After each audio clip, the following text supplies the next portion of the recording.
Chapter 1. A Tiger in the House. Do you have a pet?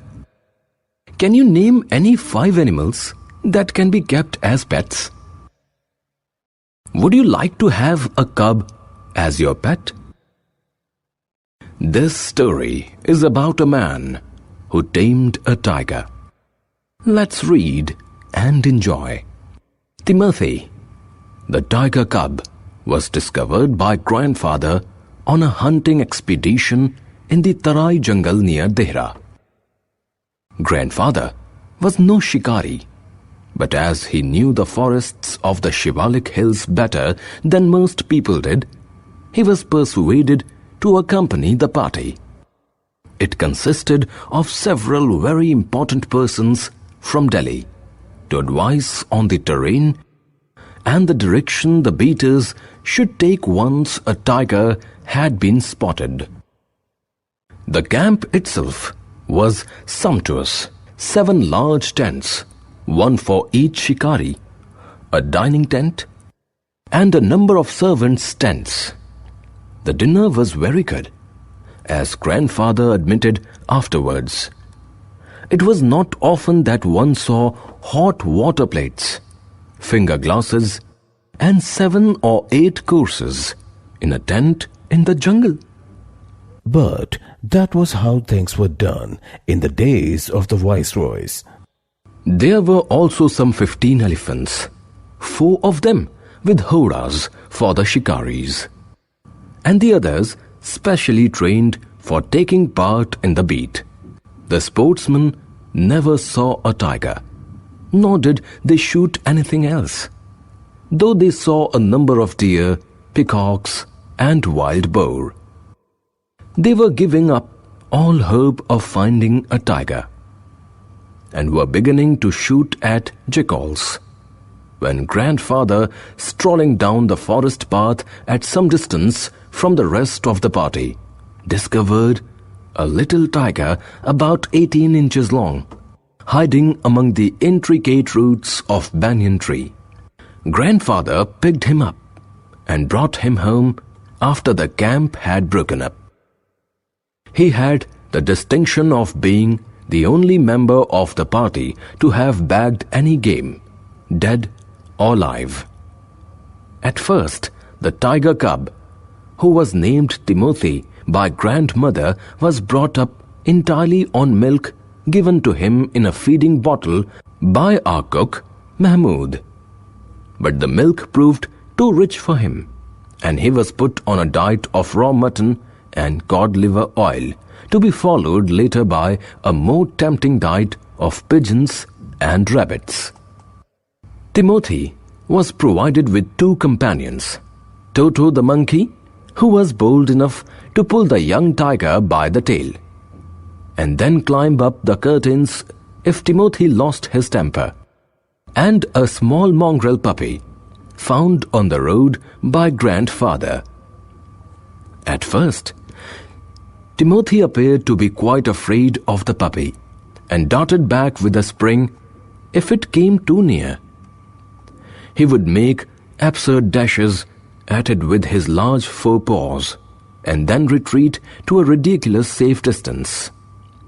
Finally, he allowed the puppy to crawl on his back and rest there. One of Timothy's favorite amusements was to stalk anyone who would play with him, and so, when I came to live with grandfather, I became one of the tiger's favorites. With a crafty look in his glittering eyes and his body crouching, he would creep closer and closer to me, suddenly making a dash for my feet, rolling over on his back and kicking with delight, and pretending to bite my ankles. He was by this time the size of a full-grown retriever, and when I took him out for walks, people on the road would give us a wide berth. When he pulled hard on his chain, I had difficulty in keeping up with him. His favorite place in the house was the drawing room, and he would make himself comfortable on the long sofa. Reclining there with great dignity and snarling at anybody who tried to get him off. Timothy had clean habits and would scrub his face with his paws exactly like a cat. He slept at night in the cook's quarters and was always delighted at being let out by him in the morning. "One of these days," declared grandmother in her prophetic manner, "we are going to find Timothy sitting on Mahmud's bed, and no sign of the cook except his clothes and shoes." Of course, it never came to that. But when Timothy was about 6 months old, a change came over him. He grew steadily less friendly. When out for a walk with me, he would try to steal away to stalk a cat or someone's pet, Pekingese. Sometimes, at night, we would hear frenzied crackling from the poultry house, and in the morning there would be feathers lying all over the veranda. Timothy had to be chained up more often. And finally, when he began to stalk Mahmud about the house with what looked like villainous intent, grandfather decided it was time to transfer him to a zoo. The nearest zoo was at Lucknow, 200 miles away, reserving a first-class compartment for himself and Timothy. No one would share a compartment with them. Grandfather took him to Lucknow, where the zoo authorities were only too glad to receive as a gift a well-fed and fairly civilized tiger. About 6 months later, when my grandparents were visiting some relatives in Lucknow, grandfather took the opportunity of calling at the zoo to see how Timothy was getting on. I was not there to accompany him, but I heard all about it when he returned to Dehra. Arriving at the zoo, grandfather made straight for the particular cage in which Timothy had been interned. The tiger was there, crouching in a corner, full-grown and with a magnificent striped coat.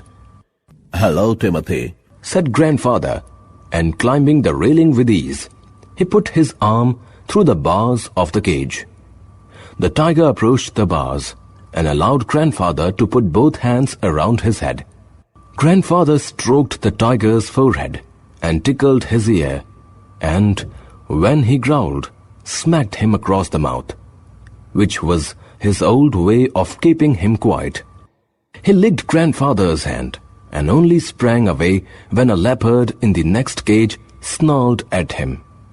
Grandfather shooed the leopard away, and the tiger returned to lick his hands. But every now and then, the leopard would rush at the bars, and the tiger would slink back to his corner. A number of people had gathered to watch the reunion when a keeper pushed his way through the crowd and asked grandfather what he was doing. "I am talking to Timothy," said grandfather. "Weren't you here when I gave him to the zoo 6 months ago?" "I haven't been here very long," said the surprised keeper. "Please continue your conversation, but I have never been able to touch him myself. He is always very bad-tempered.